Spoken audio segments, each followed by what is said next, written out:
검은 밤이었다. 하늘에 뜬 달조차 흐릿하게 가려져 모든 것을 감춘 채 깊은 슬픔을 지켜보는 듯했다. 산중 신당. 아직도 은은하게 남아있는 화기의 열기 속에서 그를 아는 여인은 가만히 떨고 있었다. 강철이, 아니 윤갑의 몸에 깃든 이무기 강철이는 식어가는 동생의 체온을 느끼며 입술을 떨었다. 비비야. 그는 아무 말도 할 수 없었다. 뱉는 숨마다 죄책감과 분노가 얽혀나왔다. 그토록 곁에 있었던 동생, 세상 그 누구보다 오래 함께한 존재. 그런데 지금 그의 품에서 연기처럼 사라지고 있었다. 야광주를 잃은 이무기의 육체는 힘없이 허공으로 흩어졌다. 마지막까지 남긴 말.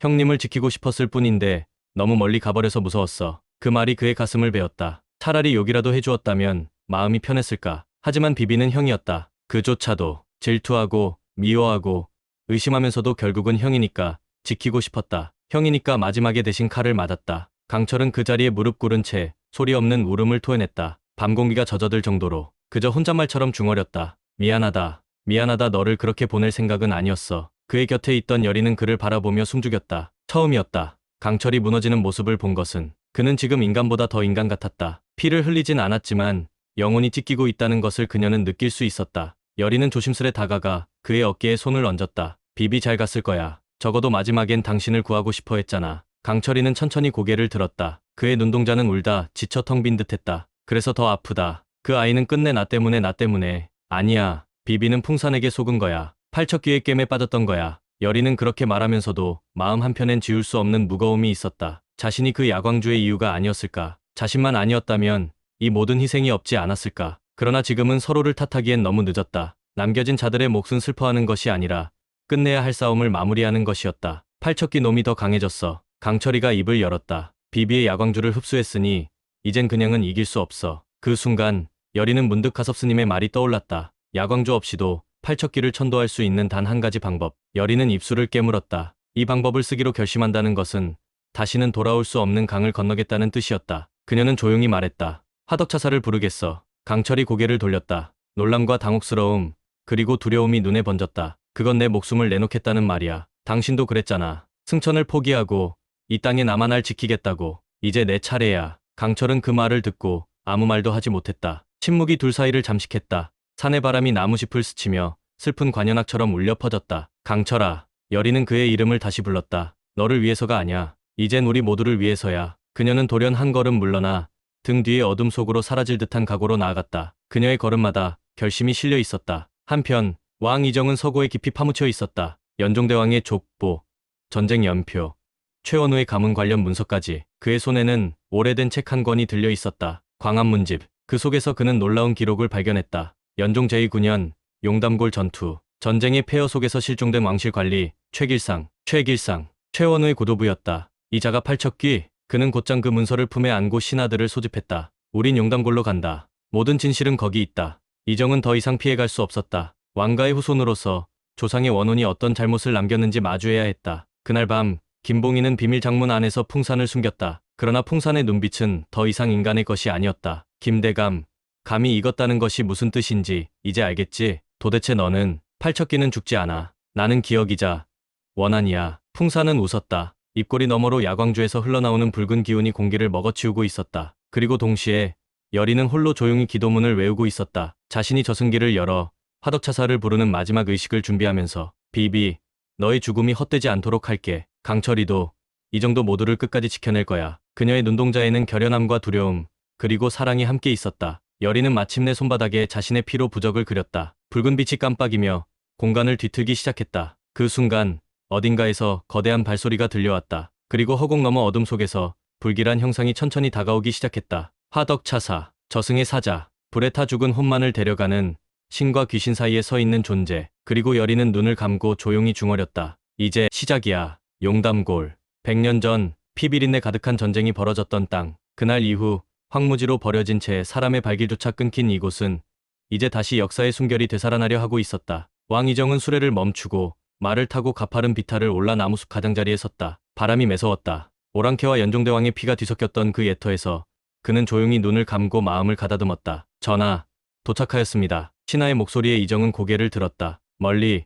군데군데 붉은 돌기둥이 땅을 찔러 나온 듯 서 있었다. 당시 전사자의 무덤터였다. 아무 이름도 없이 버려진 군사의 뼈, 원혼의 울음이 아직도 바람에 섞여 들리는 듯한 착각이 들었다. 이곳이 100년 전 팔척귀가 죽었다는 곳인가? 확실하진 않으나 대비마마께서 언급하신 광안문집의 기록에 의하면 연종 제9년 이 전장에서 실종된 자가 최길상 최원우 대감의 고도부입니다. 이정의 손이 무의식적으로 허리춤에 칼자루를 움켜쥐었다. 왕의 피를 이은 자로서 조상이 만든 비극에 대한 책임이 그의 어깨에 무겁게 얹혔다. 최길상 죽은 게 아니라 이곳에서 저주로 태어났단 말인가. 팔척기는 단순한 귀신이 아닙니다. 원한이 1000년 묵으면 신이 되고 100년이면 괴물이 된다 했습니다. 그가 연종께 원한을 품고 죽었다면 지금도 그 한으로 몸을 잇고 있을지도 모릅니다. 이정은 천천히 걸음을 옮겼다. 그리고 마침내 그곳에서 낡은 사당 하나를 발견했다. 무너진 기둥 사이로 누군가 최근에 불을 피운 흔적이 보였다. 제가 아직 식지 않았다. 누군가 이곳을 찾고 있었다는 뜻이다. 풍산이 여기 있었던 것인가? 그렇습니다. 이곳에선 인간도 귀신도 숨어 지낼 수 있죠. 바로 그때였다. 뒤쪽에서 긴 그림자 하나가 나타났다. 최원우. 이정은 바로 칼을 꺼내 들었지만 최원우는 조용히 손을 들고 걸음을 멈췄다. 평소의 거만한 얼굴이 아니었다. 주름진 얼굴엔 후회와 두려움, 그리고 억누른 고백이 뒤섞여 있었다. 전화 오셨군요. 대감, 당신은 알고 있었던가?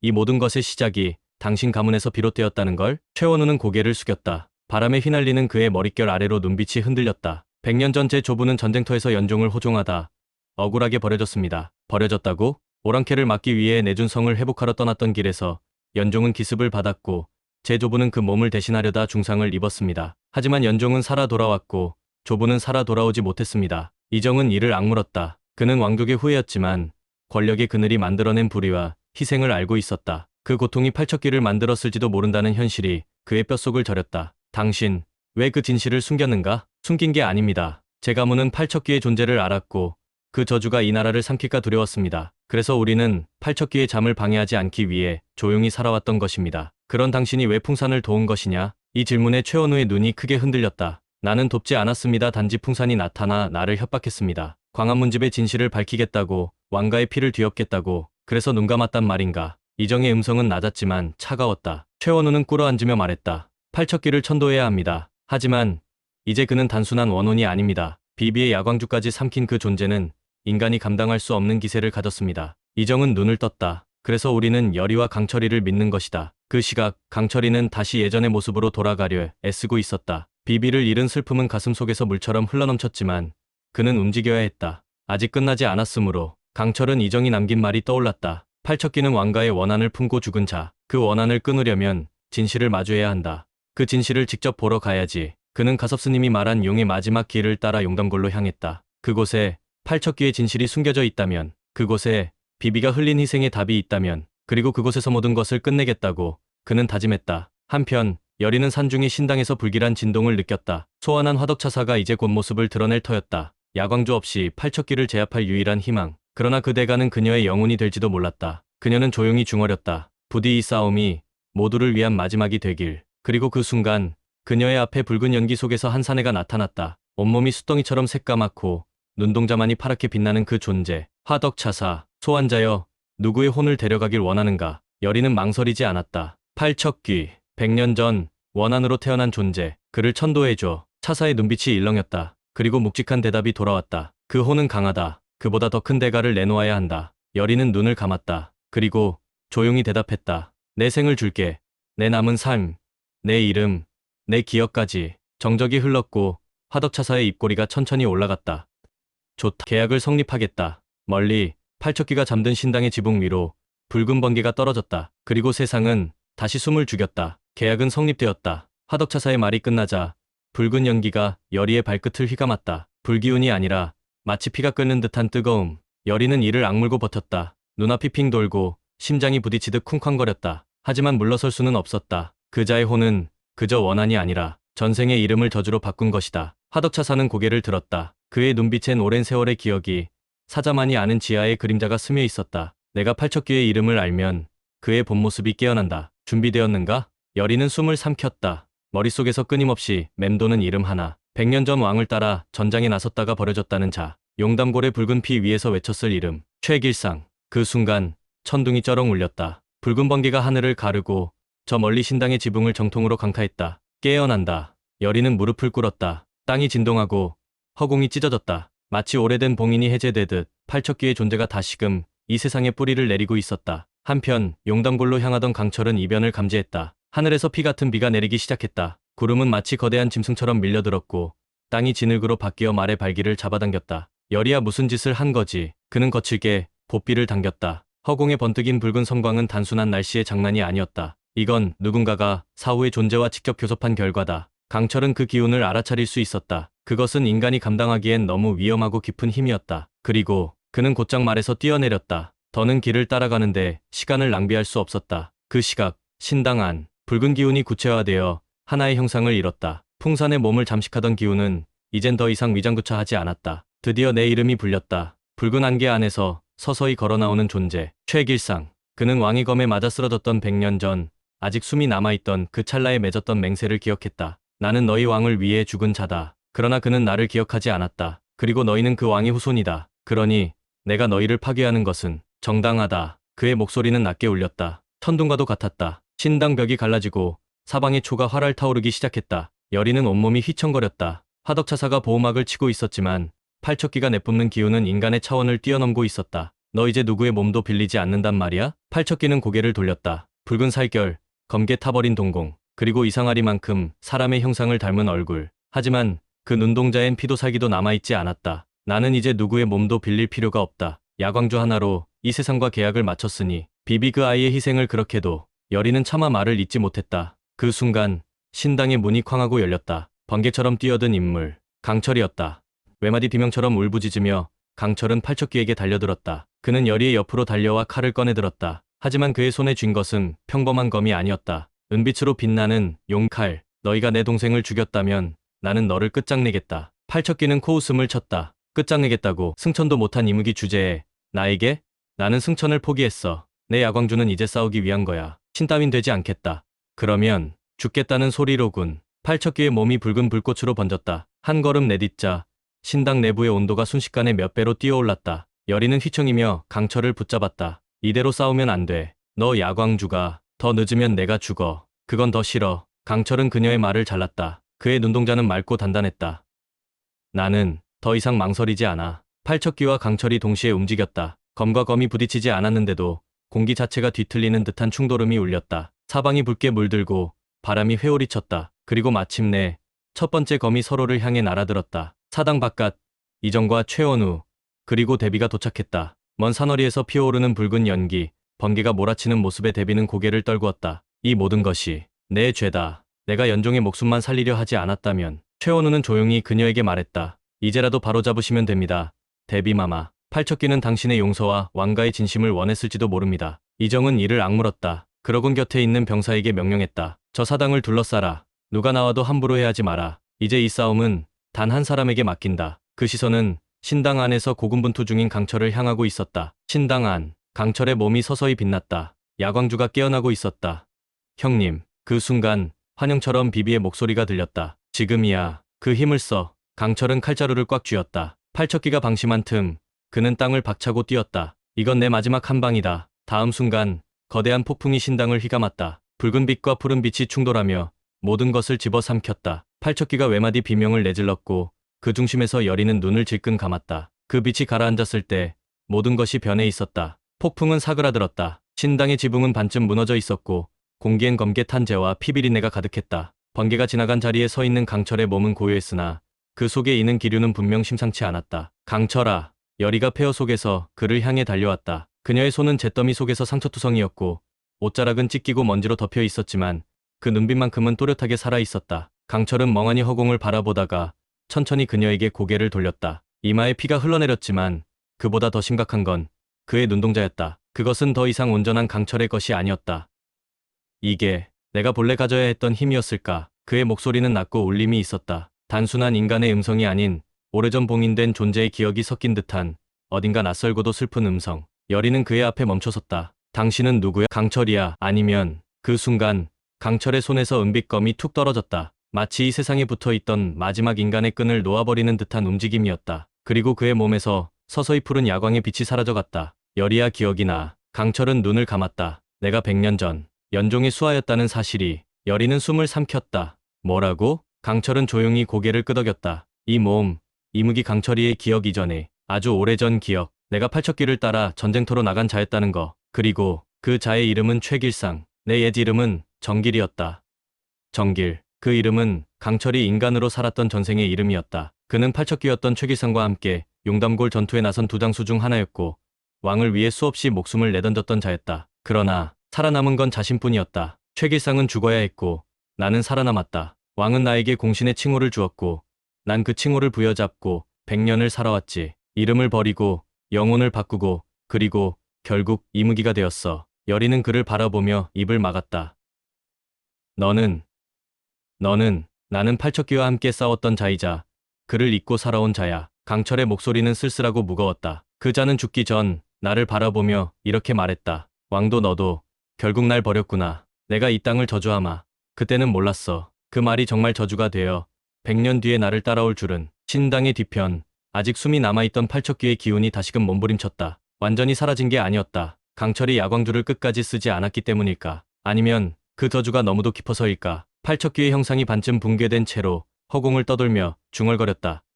정길, 너도 기억했구나. 강철은 그쪽을 바라보았다. 길상아, 너를 잊은 게 아니야. 살아남은 자의 벌이었다. 살아남은 자가 벌을 받는다고? 팔척귀는 비웃음을 지었다. 너는 왕에게 충성했지. 그 왕은 내 이름을 지웠고 내 가족을 불태웠다. 나를 기억하는 자는 없었고 오직 원한만 남았지. 그의 말에 여리는 몸을 떨었다. 왜 이토록 많은 피를 흘려야만 했어? 팔척귀는 붉은 연기처럼 흐려지며 말했다. 그때 나를 단 한 번만 안아줬더라면, 백성 하나를 위해 왕이 단 한 번 무릎을 꿇어줬더라면 난 이런 귀신이 되지 않았을 거다. 강철은 검을 다시 주워들었다. 길상아, 이젠 끝내자. 팔척귀는 흐느끼듯 웃었다. 이제야 내 이름을 부르는구나. 100년 만에 내 친구가 내 이름을 불러주는구나. 그래서 이젠 편히 가도 돼. 그 순간 신당 위에 붉은 불꽃이 피어오르더니 천천히 사라졌다. 팔척귀의 기운이 마침내 그친 것이었다. 그러나 그와 함께 강철의 몸도 휘청이기 시작했다. 강철아, 여리가 그를 부축하려 달려왔다. 하지만 강철은 고개를 저었다. 이건 내 업보다.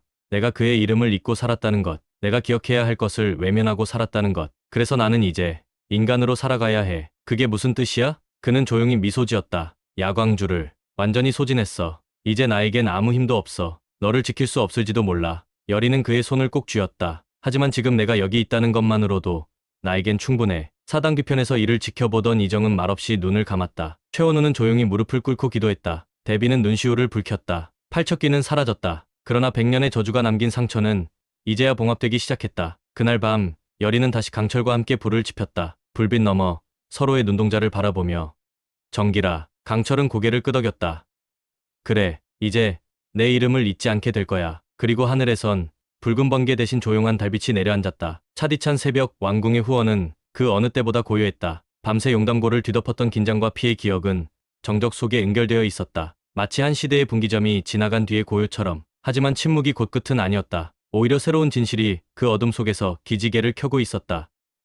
이게 해일부 장부. 여리가 봉인된 사당 안에서 꺼내든 장부는 오래된 죽간 형태로 검붉은 봉인 실이 칭칭 감겨 있었다. 바람 한 점 불지 않았지만 장부는 미묘하게 떨리고 있었다. 마치 살아있는 영혼처럼. 그 안에 부적을 받은 모든 자들의 이름이 적혀 있어요. 그들이 누굴 저주했는지도요. 이정이 낮은 목소리로 말했다. 그 순간 강철이 몸을 떨며 고개를 돌렸다. 내 이름도 있을 수 있겠군. 여리는 고개를 끄덕였다. 아마도 팔척귀가 원한을 풀기 위해 누굴 미끼로 삼고 누굴 희생시킬지 그 순서를 정한 게 바로 이 장부일 거야. 그 순간 누군가 뒤편에서 무릎을 꿇었다. 죄를 용서해 주십시오. 김봉인이었다. 그의 눈가는 퀭하고 얼굴은 해숙했다. 그토록 대단했던 대감의 기세는 온데간데 한 인간으로서의 두려움만이 남아있었다. 당신이 이 장부를 숨겼군요. 이정이 단호히 말했다. 김봉인은 눈을 감았다. 팔척귀의 거래는 달콤했습니다. 부적 한 장이면 경쟁자를 제거할 수 있었고 권력을 얻을 수 있었지요. 그래서 몇 사람을 팔아넘겼죠. 여리의 목소리는 차가웠다. 영인대군도, 풍산도, 그리고 비비도 결국 그 장부의 희생양이었어요. 김봉인은 떨리는 손으로 바닥을 짚었다. 그런데 이제야 깨달았소. 팔척귀는 단순한 귀신이 아니었소. 그건 우리가 만들어낸 괴물, 우리가 퍼뜨린 증오였소. 그의 말에 정적이 흘렀다. 불이 타오르듯 여리의 눈동자에 무언가 결의가 일었다. 이 장부를 불태울 거예요. 여리는 장부를 들고 뒤돌았다. 안 돼. 최원우가 갑자기 달려들었다. 그건 왕실의 죄를 증명하는 기록이오.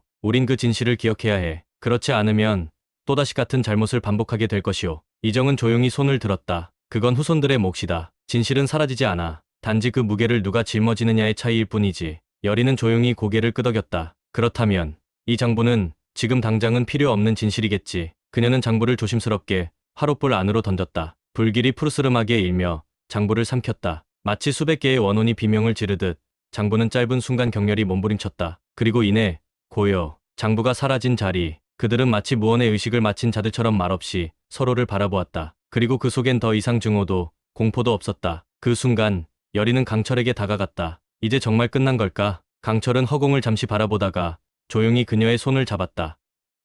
아니, 이제 시작이야. 내가 인간으로 살아가는 첫걸음이겠지. 그날 밤 여리는 마지막으로 경비석을 꺼내어 가섭스님에게 돌려주었다. 이제 제 마음속에는 두려움이 없습니다. 그리고 강철이 곁에 있으니 더는 이 돌에 의지할 필요도 없어요. 가섭스님은 조용히 미소 지었다. 귀신을 쫓는 돌보다도 더 강한 게 있다면 그것은 사람의 마음이란다. 다음 날 용담골로 향하는 길목, 한 무리의 사람들이 조용히 산을 올랐다. 이정은 100년 전 그날 연종이 내렸던 전당토에 꽃을 바쳤다. 이 왕의 이름으로 이 피의 고리를 끝내겠다. 그의 손에는 작은 백초롱이 들려 있었다. 그 안에는 비비의 흔적을 담은 재와 여리가 접은 부적 하나가 함께 들어 있었다. 삼봉우리 위에서 강철은 조용히 입을 열었다. 팔척기가 남긴 마지막 말, 기억하나요? 여리는 고개를 끄덕였다. 이름 한 번 불러주는 게 그렇게 어려웠던 일이냐고. 그렇지? 강철은 조용히 웃었다. 이젠 이름을 잊지 않을게. 죽음이 아닌 산속에서 기억하자. 그리고 그 순간 저 멀리 산 능선 위로 동이 트기 시작했다. 서서히 태양이 모습을 드러내며 칠흑 같은 밤을 밀어냈다. 이제 우리에게도 아침이 오는 거야. 여리의 말에 강철은 고개를 끄덕였다. 그리고 어딘가 누군가는 아주 오래된 이름 하나를 기억 속에서 되새기고 있었다. 정길, 길상, 여리, 그리고 강철. 사람들이 잊고 살아온 이름들이 다시 살아나는 순간이었다. 지금까지 귀궁시비와 내피셜이었습니다. 팔척귀의 그림자 아래 비비는 사라졌고 여리는 결심했다. 100년 전 피로 써내려간 왕가의 죄와 복수의 서사. 이제 용담골로 향하는 세 사람의 운명은 어떤 끝을 맞게 될까? 다음 화 13화 핏줄의 대가, 왕은 죄를 지었는가? 더욱 깊어지는 귀궁의 진실을 절대 놓치지 마세요. 구독과 좋아요는 큰 힘이 됩니다.